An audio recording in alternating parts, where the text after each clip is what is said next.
एक राजपत्रित पदाधिकारी का जो परिवार हुआ करता था, आज के रोड में सड़क पर आ गया। उनकी स्थिति हो गई, उनके बाल बच्चे परिवार की स्थिति जो है छिन्न भिन्न हो गई। कोई देखने वाला और जो सही स्थिति का, और महज इसके पीछे जो कारण झलका कि वह कि मेरे पिताजी या हम लोग सिर्फ दलित परिवार के हैं, और इसका सीधा खामियाजा मैंने पूरे प्रशासनिक स्तर पर, राज्य स्तर पर भी देखने को मिला। इसका सीधा दृष्टांत जो है मेरे पिताजी का जो के साथ जो घटनाक्रम घटा, बाद में वो मानसिक त्रासदी के शिकार हो गए, है ना। और अल्टीमेटली 10 मई 1987 को उनका देहांत हो गया।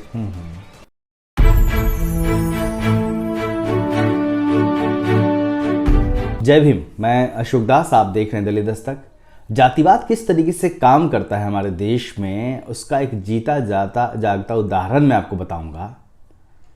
जिस स्टोरी को मैं करने जा रहा हूँ, जिस आदमी से परिचय कराने जा रहा हूँ, जातिवाद ने किस तरीके से उस परिवार को तहस नहस कर दिया, यह देखना होगा। और ख़ास तौर से बिहार में जो बहुत ही सामंतवाद रहा है यहाँ पे, और बहुत ज़्यादा एक अत्याचार की श्रृंखला रही है दलितों के ऊपर, उसका नमूना यह परिवार है। हमारे साथ है संजय जी, संजय कुमार। संजय जी, मैं हूँ भागलपुर में, और संजय जी प्लीज़ हमें ज्वाइन करिए। संजय जी के पिताजी राम नरेश राम उनका नाम था, और जो शुरुआती दौर में अधिकारी बने दलित समाज से लोग, उसमें उनके पिताजी का नाम आता है, और वो सब डिप्टी कलेक्टर थे। तो जातिवाद ने किस तरीके से इस परिवार को खत्म तक कर दिया, उसका एक उदाहरण है। संजय जी, पहले तो आप अपना परिचय बता दीजिए। जय भीम सर। मेरा नाम संजय कुमार संजय है, और मैं पेशे से अधिवक्ता हूँ, और वर्तमान में भागलपुर में टीएनबी विधि महाविद्यालय में अंशकालिक विधि व्याख्याता भी हूँ। और अभी तो वर्तमान में मैं यही कर रहा हूँ। मेरे पिताजी यहाँ पर भागलपुर में 1966 में जुडिशियल मजिस्ट्रेट फर्स्ट क्लास थे भागलपुर में, और judicial magistrate first class Bhagalpur में थे। और उस समय हम लोगों के जन्म के पहले वे चूँकि पटना यूनिवर्सिटी से फिलॉसफी और इंग्लिश 2 सब्जेक्ट से उन्होंने स्नातकोत्तर कर, और उस समय बीपीएससी की परीक्षा पास कर जो है वे कई ज़िलों में, बिहार और झारखंड के कई ज़िलों में ज्वाइन करते हुए फाइनली 1966 में भागलपुर में थे, 65-66 में। क्या एक आपके पिताजी की अक्सर चर्चा होती है, मैं भागलपुर में हूँ तो लगातार उनके बारे में जिक्र सुन रहा हूँ कई लोगों से। जी। क्या हुआ था, क्या किस तरीके से, चूँकि आपकी फैमिली ने बहुत बड़ा डिस्क्रिमिनेशन फेस किया? जी। एक्चुअली ये बात तो मतलब उसका दंश तो हम लोगों ने प्रत्यक्ष रूप से इस तरीके से झेला कि वे जब 1965 में जब यहाँ पर भागलपुर में जुडिशियल मजिस्ट्रेट फर्स्ट क्लास थे, जुडिशियल मजिस्ट्रेट फर्स्ट क्लास थे जी, तो ऐसी स्थिति में हुआ क्या कि एक एक ही सवर्ण जाति की एक महिला थी, है ना, उसका अपने भैंसुर के साथ एक केस था। तो 1973 के पहले चूंकि सीआरपीसी लागू नहीं हुआ था, इसलिए जो प्रशासनिक पदाधिकारी हुआ करते थे सब डिप्टी कलेक्टर के रूप में, उनको न्यायिक कार्य भी दिए जाते थे, और वो न्यायिक पदाधिकारी के रूप में भी काम करते थे। तो यह मामला था 1965-66 का। तो इसलिए 145 सीआरपीसी का जो मामला था, भूमि विवाद का मामला था, और उस समय वो जो महिला थी वो पैरवी करी, है ना, यहाँ के तथाकथित जो भी लोगों से, है ना। तो एक न्यायिक पदाधिकारी के रूप में उनसे अपने दावे के पक्ष में उनसे कागजात या फिर जो है और भी साक्ष्य मांगे गए, लेकिन उन्होंने ऐसा कुछ भी कागज नहीं दिया, और उन्होंने किसी भी तरह से दबाव देके वह कहा कि वह जो है निर्णय, वह जो वो दबाव डाला गया कि उसको किसी भी पक्ष में निर्णय न दिए। मेरे अपने पक्ष में वो फैसला चाह रही थी, लेकिन जो हुआ क्या कि वो नहीं हुआ उस फैसला उसके पक्ष में। तो वो जो है उस समय का यहाँ से लेके बिहार तक का उसका था क्या, उस समय उसका इतना प्रभावशाली महिला थी कि, और कौन लोग थे वो, आप नाम लेना चाहेंगे? वो एक थी महामाया प्रसाद सिन्हा करके, जिसका कि भागलपुर में सुधा दुग्ध उत्पादन केंद्र चलता है ना। अच्छा, उन्हीं जो का सुधा विवाद था है बिहार में, वो उन्हीं लोगों का है? हाँ, उन्हीं लोगों का है। और वो उन लोगों के परिवार का ही मामला था। और उसी परिवार के मामला को में ये मामला हुआ था भूमि विवाद का, तो उसके पक्ष में गया। और इसका मतलब खामियाजा मेरे पिताजी को इस प्रकार से भुगतना पड़ा कि उनके विरुद्ध में जो है उस समय के दीदेन चीफ मिनिस्टर महामाया प्रसाद सिन्हा, उनकी पहुंच वहां तक थी, उनकी पहुंच वहां तक थी। तो विदाउट एनी राइम और reason, without assigning any so cause, है ना। दलित दस्तक फिर से आ गया है लेकर अपना बहुजन कैलेंडर, 2023 का बहुजन कैलेंडर। इस बार के कैलेंडर में होगा बहुत कुछ खास। जानिए उन बहुजन स्थलों के बारे में जो महत्वपूर्ण हैं। बुकिंग करने के लिए दिए गए नंबर पर संपर्क करें या व्हाट्सएप करें। From the collector, the then collector, या जब सबऑर्डिनेट थे कलेक्टर कमिश्नर, है ना, suspension letter was remitted upon my father, है ना, and being victimised my father rush to the the then CM. जी, हिंदी ही बोलिए आप। हाँ, दीदेन सीएम। हाँ, तो उस समय जो है फाइनली मेरे पिताजी माया प्रसाद सिन्हा दीदेन, मतलब बिना कोई कारण बताए उस समय के मुख्यमंत्री, क्या नाम बता रहे थे आप? महामाया प्रसाद सिन्हा ने उनको निलंबित कर दिया। और निलंबन के बाद उस निलंबन से आहत होकर मेरे पिताजी यहाँ से सीधे पटना गए। पटना में जो है मुख्यमंत्री से मिले। कब की बात है ये हमको तो याद है कि यह वर्ष था 1966 का, 66 का था। तब बिहार में राजनीतिक उथल पुथल भी हुआ था। हाँ, उस समय बिहार में राजनीतिक उथल पुथल हुआ था। और उसके बाद इस आदेश पारित करने के बाद जो स्थिति थी, उस समय जो स्थिति थी, उसी दिन रात को उसमें भोला पासवान शास्त्री मुख्यमंत्री ज्वाइन कर चुके थे। तो मेरे पिताजी की मुलाकात अपने उस पत्र के से आहत होकर जो मुलाकात हुई, तो पूर्व के मुख्यमंत्री से नहीं होकर वर्तमान में जो 2 दिन के बाद जो हुआ, वह उस समय उनका मुख्यमंत्री के पद पर आसीन हो गए थे भोला पासवान शास्त्री जी। और भोला पासवान शास्त्री में एक प्रताड़ित आदमी के रूप में मेरे पिताजी की सारी बातें सुनी और स्थिति नहीं बल्कि पूरे संचिका का, उनके मामले का अवलोकन किया। और अवलोकन के बाद समुच्ची बात के बाद उन्होंने अभिधारित किया इस आधार पर, चूँकि और उन्होंने लिखा कि श्री राम नरेश राम दंडाधिकारी प्रथम श्रेणी भागलपुर के मामले की संपूर्ण संचिका का मैंने पूर्ण रूपेण अध्ययन किया और तत्पश्चात मैंने पाया कि श्री राम एक बिल्कुल ही निर्दोष पदाधिकारी हैं। चूँकि उनका वर्डिंग था, चूँकि वे एक हरिजन पदाधिकारी हैं, इसलिए इनके साथ सरासर धांधली एवं अन्याय का व्यवहार किया गया। और इसलिए मैं मुख्यमंत्री बिहार पटना श्री राम नरेश राम दंडाधिकारी प्रथम श्रेणी को यह आदेश देता हूं कि वे अपना पदभार ग्रहण कर पूर्ववत कार्य करें। लेकिन दुर्भाग्य वहां मतलब एक मुख्यमंत्री ने बर्खास्त किया, फिर तुरंत जो सत्ता परिवर्तन हुआ, भोला पासवान शास्त्री आए और निश्चित तौर पे चूंकि वो भी इसी समाज से आते थे तो उनको पता था कि किस तरीके से चीजें होती हैं। उन्होंने उनके फेवर में फिर सारी बातें सुनने के बाद फेवर में उनके फैसला दिया। लेकिन वहाँ भी जो है ना, ये दलित होने का दंश जो है मेरे पिताजी को झेलना ही पड़ा, इस परिवार को झेलना ही पड़ा। और वह जो क्या है, वह संचिका आज तक जो है, संचिका में पारित जो आदेश है वह आज तक उसका जो है अनुपालन या उसका जो है न कार्यान्वयन नहीं हो सका, है ना।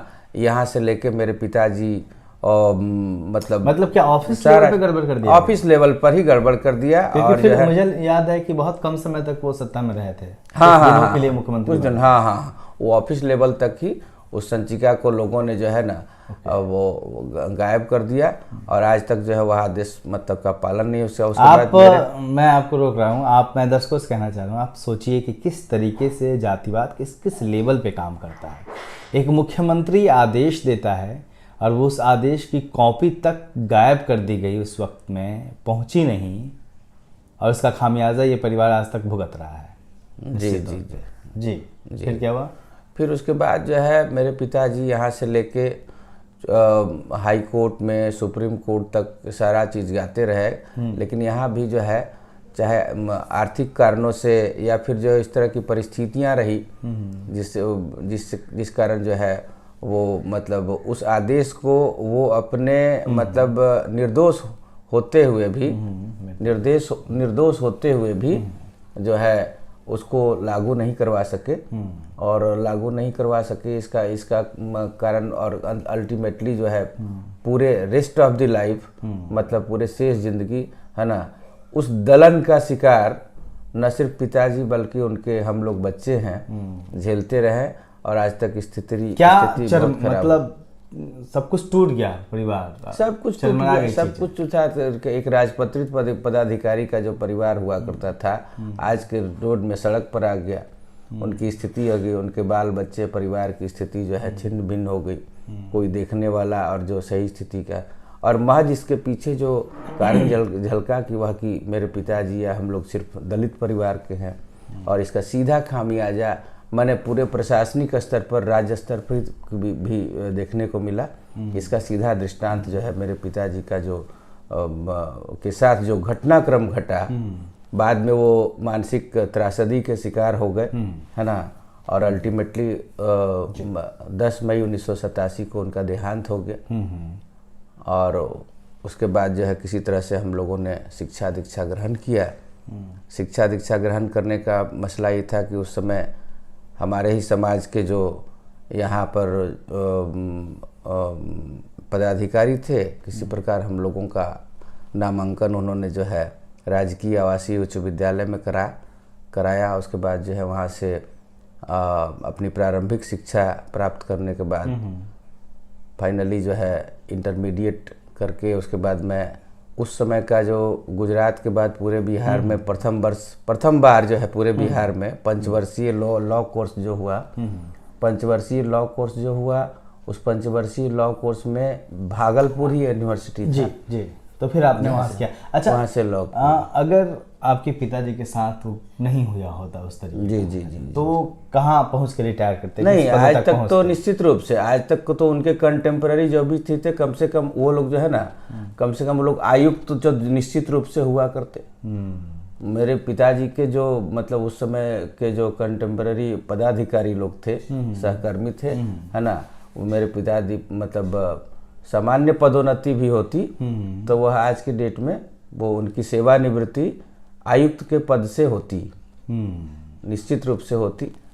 उनको सुविधाएं भी मिली जो रिटायरमेंट कोई सुविधाएं। और आज तक स्थिति है कि हम लोगों को सिर्फ जो है हम लोगों के लिए सिर्फ मतलब एक इतिहास था, एक लगता है कि जो है गल्प कथा टाइप का बन के रह गया कि मतलब पूरा सेटअप उनको कोई किसी तरह की सुविधा उस परिवार को या फिर हम लोगों को, और पिताजी हमारे राजपत्रित पदाधिकारी थे, इस रूप में हम लोगों को किसी तरह का सुविधा इस परिवार को नहीं मिला। और न कोई प्रशासनिक स्तर पर। क्या बताते थे, आपको याद है कुछ उनकी बातें? वो बताते थे कि मतलब कैसे कैसे उनके साथ मतलब वो तो प्रारंभिक लाइफ से ही जो बताते थे कि जब वो शिक्षा ग्रहण करते थे उसी समय कैसे जो है ना जातिगत आधार पर उनके साथ जो है ना दुर्व्यवहार किया जाता था। मेरा जी जी जातिगत आधार पर जो है दुर्व्यवहार किया जाता था है ना। और बाद में बड़ी मशक्क़त से वे जो है ना उस समय राजपत्रित पदाधिकारी बने है ना। और ये उस एरिया हम लोगों के क्षेत्र के लिए ये गर्व का विषय था है ना, क्योंकि हमारा गांव जो था मूल रूप से जहाँ से हम बिलोंग करते हैं एक्चुअली कहने के लिए सवर्ण डोमिनेटेड है, लेकिन यह हम लोगों को फक्र लगता है कहने में कि उस समय उस क्षेत्र के पहले राजपत्रित पदाधिकारी है ना, हर वर्ग को मिला है ना, वो मिला ये मेरे पिताजी ही हुआ करते। अच्छा, आपके साथ भी बड़ी ट्रेजेडी हुई।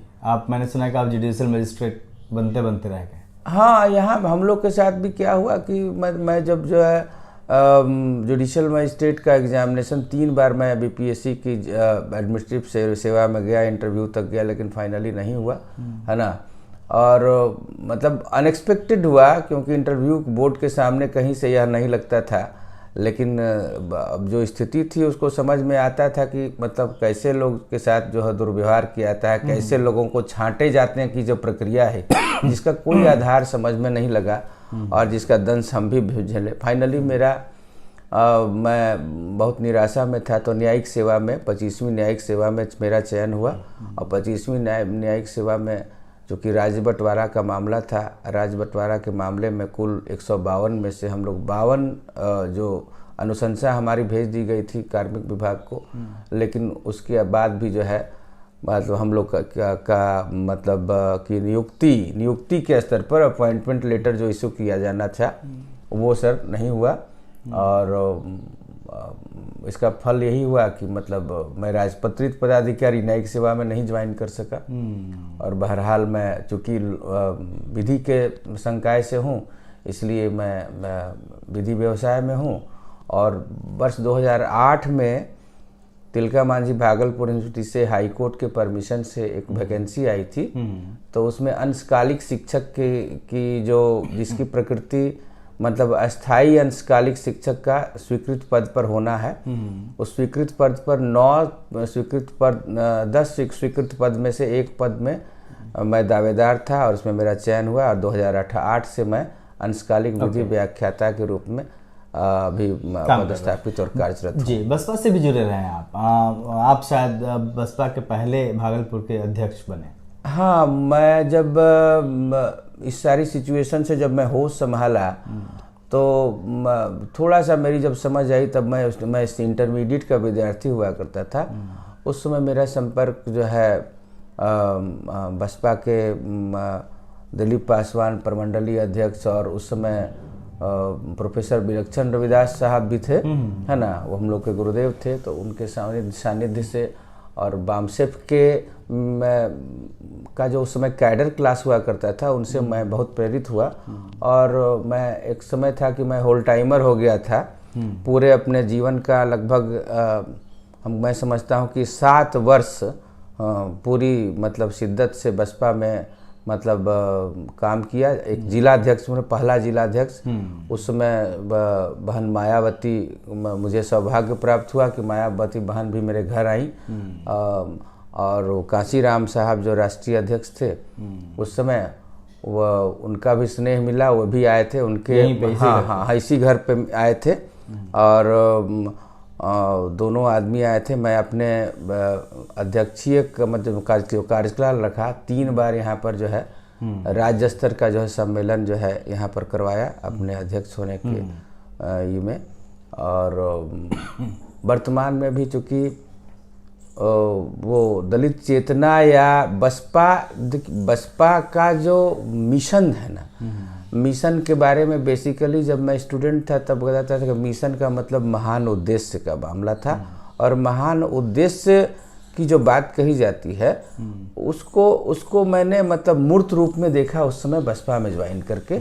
और लगा कि सही मायने में और उस समय जो बात कही जाती थी और बहुत मतलब लगा कि जिसकी जितनी संख्या भारी की बात या फिर पे बैक टू सोसाइटी का जो कॉन्सेप्ट था, है ना, वह बहुत प्रेरणा दिया। और उस समय जो है हम लोग जो है 4-4 घंटा तक कैडर का क्लास उस समय किया करते थे। और उस समय चौहान साहब थे, तो मूवमेंट से भी जुड़े रहे हैं। मूवमेंट से हाँ प्रत्यक्ष रूप से मैं जुड़ा रहा। आपने बीपीएससी का एग्जाम भी दिया था, फिर शायद उस सिलेक्शन नहीं हुआ आपका? हाँ, बीपीएससी का मैंने एग्जाम दिया। मैंने जुडिशियल 25वीं न्यायिक सेवा के पहले 3 बार दिया था, 37वीं, 38वीं और 39वीं।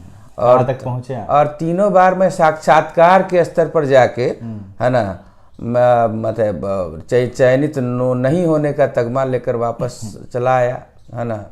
मैंने पीटी निकाला, रिटन निकाला, लेकिन फाइनली इंटरव्यू के लेवल तक मेरा जाते जाते मतलब द कॉज, हम लोग तो यही कह सकते हैं बीइंग ए कैंडिडेट कि the cause best known to you. लेकिन इसमें भी लगता है कि समूची स्थिति समझने के बाद लगता है कि कहीं ना कहीं, चूँकि मैं अनुसूचित जाति का था, दलित वर्ग से था, इसलिए कहीं ना कहीं अपरेंट है कि पार्शियलिटी झलकती थी।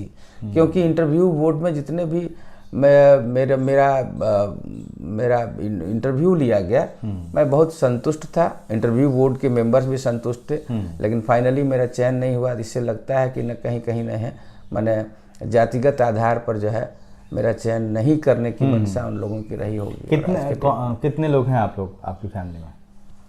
मेरे हम लोग 3 भाई हैं, 3 बहनें हैं। मेरा छोटा भाई एक छोटा मोटा व्यवसाय करता है, उससे जो छोटा है वह जो है बैंक में है, जिसकी पदस्थापना दिल्ली में है। और बहनें जो हैं, हमारी बड़ी बहन है वो ICDS में है, और उससे जो छोटी बहन है वो हेल्थ डिपार्टमेंट में है, ग्रेड नर्सिंग में। और सबसे छोटी वाली वो तो हाउस वाइफ है ना।